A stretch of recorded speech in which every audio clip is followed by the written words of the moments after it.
So check this out, it's an East German Ludmilla locomotive, also known as a Class 130 diesel locomotive. Now I made a kit of one of these way back when I was a lad, but it was only very recently that I actually saw one of these in the flesh in the Schwerin Railway Museum. I was very lucky to gain entry into that museum after its fire.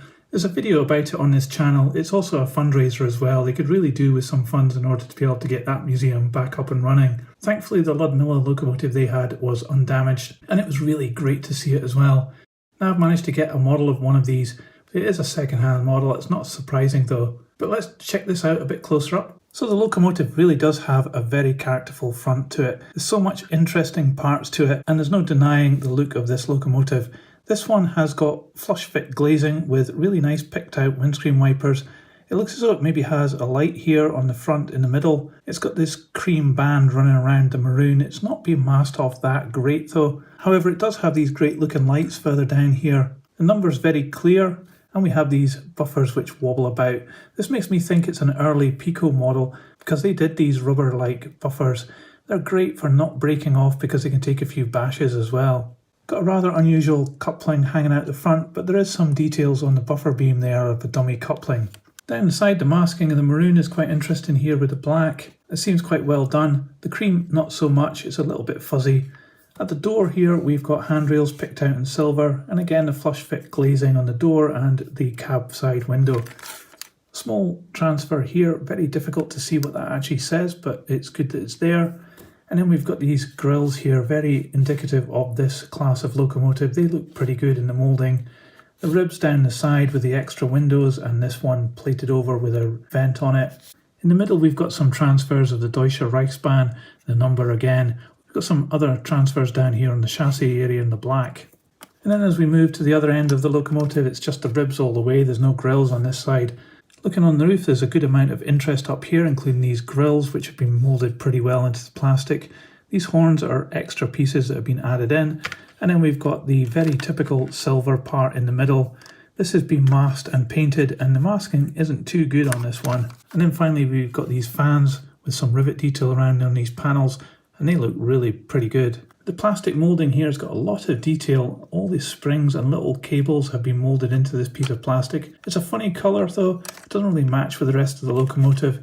And underneath you can see that it looks a bit budget here, where this piece of plastic just wraps all the way around the bogie and the wheels are sitting inside. The front wheels revolve but not very freely, and on the other bogie we have two outside wheels which are driven and the inside wheels which revolve freely.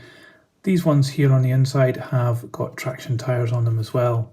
The fuel tank area, we've got these hatches which have been moulded in and an indication of air tanks here, but they don't actually go all the way across because we've got these bits here on the bogies moving from side to side, so they needed some clearance. So there's a compromise there on the model. It looks like this takes the model apart, which we can do in a moment, but I think the first thing we should do with this is put it on the test track and see if it actually runs. So it's the same old Hornby third radius set track here. We've got the locomotive on, and we've got my old faithful H&M controller providing 12 volts DC. So let's give it some juice and see what happens.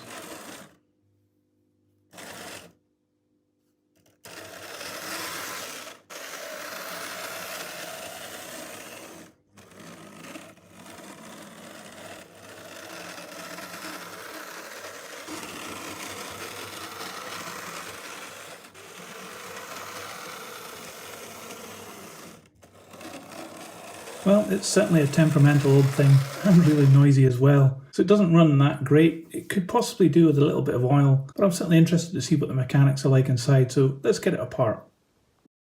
So we have a massive stack of weights inside this part here.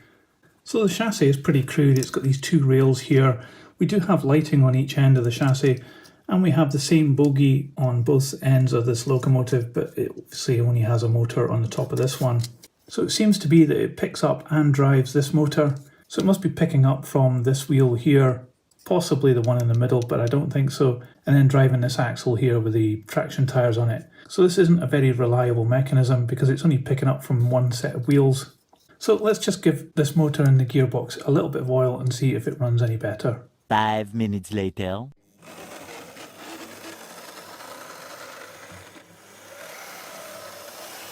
Well, Ludmilla is certainly a temperamental old girl, that's for sure. But at least we've got her running okay now. It's never going to be a great performer, this model, no matter how much care and attention you lavish on that motor. You could probably improve things with extra pickups from the other bogie, but it's obviously a model of its time. But one thing's for sure, this model has bags of character, just like the prototype, and it would make a great addition to your model railway layout. It's certainly not plug and play, but if you like a little bit of a challenge with your models, and you want something a bit different, this is definitely the model for you. So let me know what you thought about my analysis of this model in the comments below. I'd love to know your thoughts. And if you liked this video, please give it a thumbs up. It really helps this channel. I'll put this on the turntable so you can see all the way around. And in a moment, another video will appear. Just click on that and I'll see you there. But that's it for this one. Thanks for watching. See ya.